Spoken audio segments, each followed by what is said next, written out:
In this video, I want to speak about the power of the individual, just one person.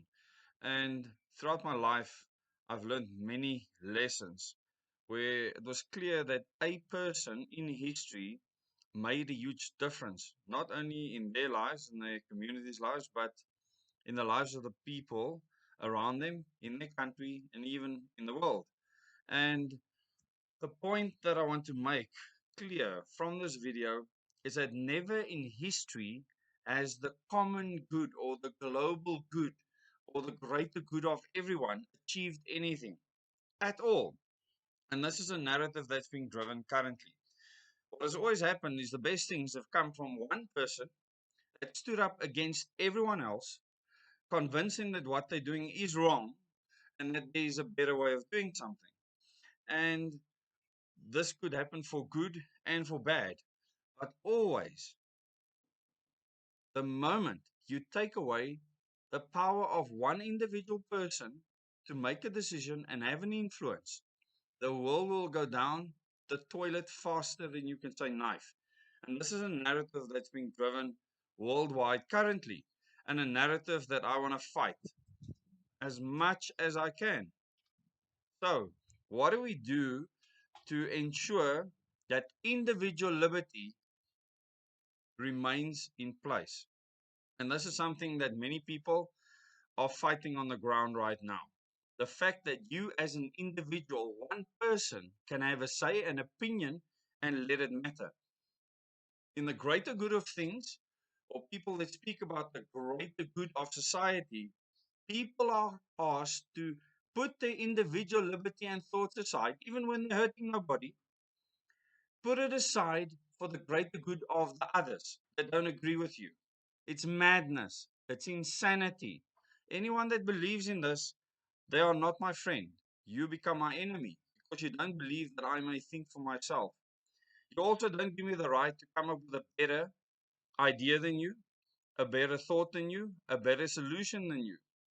And because of that, the world can become an absolute hellhole.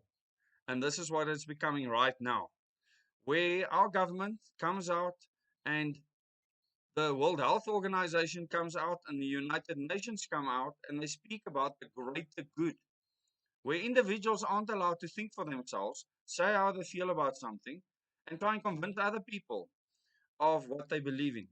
The greatest inventors in the history of the world, the people that have made the greatest discoveries, stood alone. They were never in a combined group. You can't group think greatness. It comes from one person. Always, always comes from one individual. From there, it spreads. That person needs to put in effort to convince other people of their beliefs. And then people can choose to believe it or not. And this has happened throughout the world history. So the moment individual liberty is taken away for the greater good of humanity, who decides what the greater good is? Who makes that decision? And to what end? Think about this for a moment. This won't be a long video. It's a short video with a very powerful point, and it'll separate and split many people. It's a sifting process.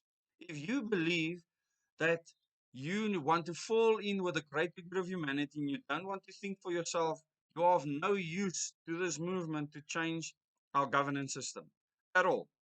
You should just fall in with all the sheeple out there and do whatever they do. Like the people driving around in Gauteng with masks on their faces inside their vehicles. You are not 1 year old or 2 years old with a parent telling you what to do. Please start thinking with your mind, your rational mind. Look at evidence and decide if what you're doing is rational or not as an individual. Don't do what the collective says you must do. And this brings me to another point. In the entertainment industry, we have individuals, we have artists. They all perform their own art. They all sing their own songs. They all perform their own acts. They all shoot their own movies. They all have their own ideas. The entertainment industry has been hardest hit by this pandemic. Why? Because they're the greatest threat to this common good nonsense that is being spread around the world and being enforced the worst in South Africa. I will keep you updated with plans that we have to create awareness for these people that are being shunned right now. They're not allowed to work. They're not allowed to make a living. They're all just expected to die. Many of them have committed suicide, and they are going to get sick and tired of this nonsense. And when you unleash them on society, you will see another thing coming. You think that protests and so on are funny. Wait till you see what people that are hungry do on the ground when they have no way out and when the president has given them zero reprieve. Zero reprieve. Watch this space. Thank you very much.